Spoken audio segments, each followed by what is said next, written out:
the Christmas Bear by Tom Haig, illustrated by Warren Hansen.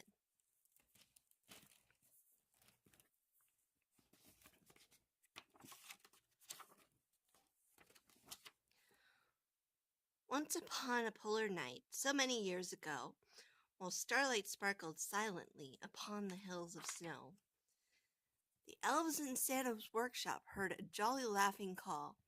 They put aside their work and made their way along the hall to Santa Claus, who said, "There's a job I need to do, and I am going to need the help of every one of you.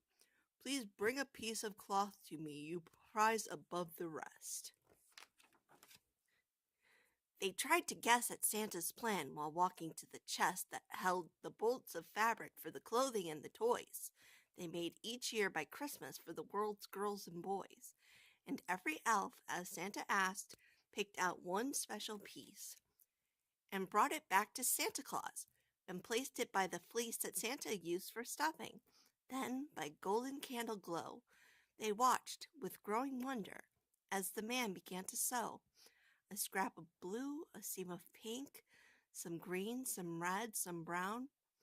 Why, every color that there was running up and down the fronts and side and underneath of what was forming there. A Santa handmade masterpiece, a brand new Christmas bear. And just before the last few stitches as the final touch, dear Santa said, "A little bear who means so very much has got to have a way to say his name, now don't you think?" The elves all nodded yes. Then Santa, quick as a wink, installed the little button in the tummy of the bear. And then he said, "Now all I need to do is one touch. Touch once. There." And as he did it, all the elves were stunned beyond belief.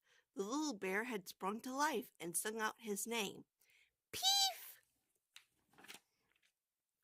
So Peef, the many-colored Christmas bear, had come to be, and how he'd ever done without him Santa couldn't see. For Peef became his chief assistant. Peef became his friend. Peef would help leaf through all the letters the kids would send. But when he read them, oftentimes his heart would feel a tug. "Dear Santa Claus, please send a teddy bear that I can hug." Peef loved his life with Santa. Oh, he gloried in the ride.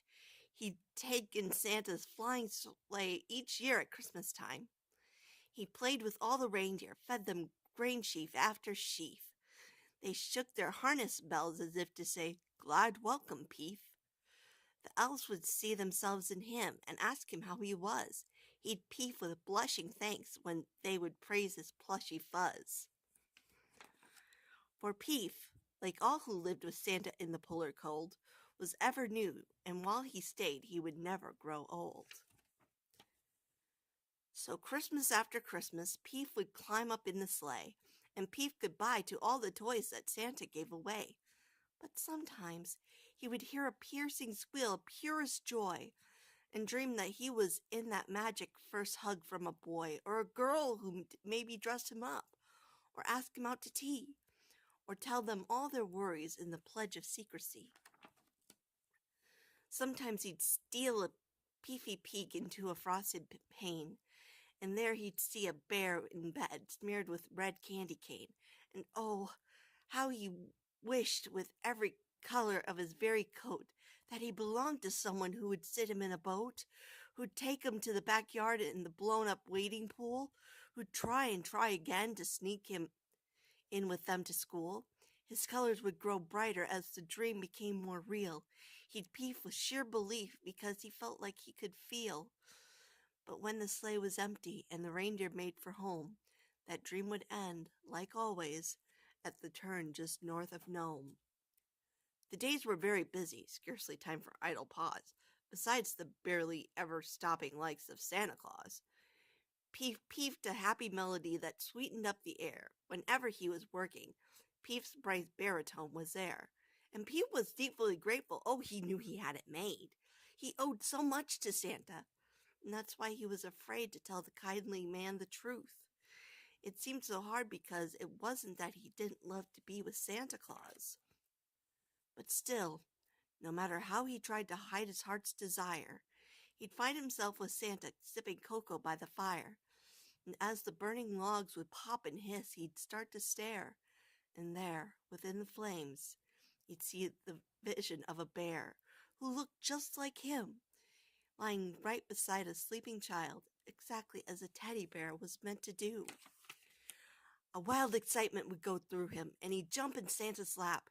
He'd almost say, "Please take me to the elves and let them wrap me up in Christmas paper. Let them take me to the sleigh.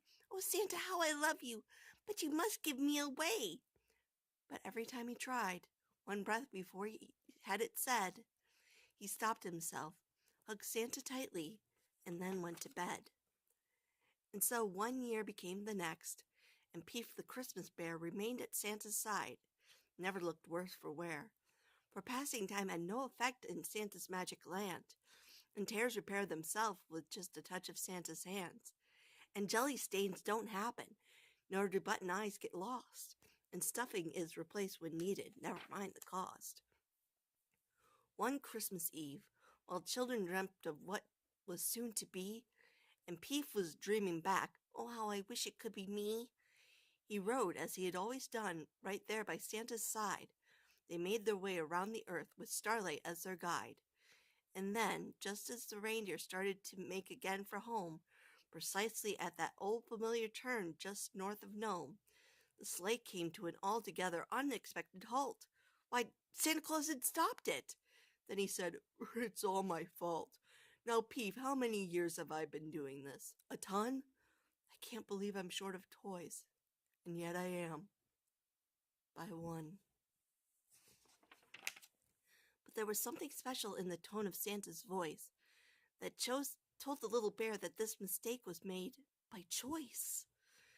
And Peef looked up to Santa, but the old man looked ahead, his eyes alight, I'm not sure just what. And then Santa said, "We have a special duty to the children, you and I. We can't forget a single one. You know the reasons why. Besides, we have to set a good example for the elves." I guess what I am trying to say. Then he could say no more. And for a little time they sat together on the shore of a Christmas day that washed the far horizon of the night. And as the sleigh began to move again, a growing light began to glow against the inky canopy of sky, until a bright aurora borealis filled the eye of heaven. Oh, the colors that adorned the Christmas air, all radiating from the heart of one small teddy bear. The little fellow peeped with joy. His dream was coming true, for soon a little girl or boy would say, "Peef, I love you." The sleigh alighted on a humble roof. Then Santa said, "Hey, little friend, you'd better trim your light. They're still in bed. It's Christmas Eve. The neighborhood should still be fast asleep." They stepped out on the drifted snow, so cold, so white, so deep. Then Santa held the little bear he'd made so long ago, with bits of cloth from all the elves, and then he said, "You know." But Peef's expression stopped his words, for Peef was well aware that Santa wouldn't be around to fix each rip and tear. Here jelly stains do happen, button eyes just might get lost.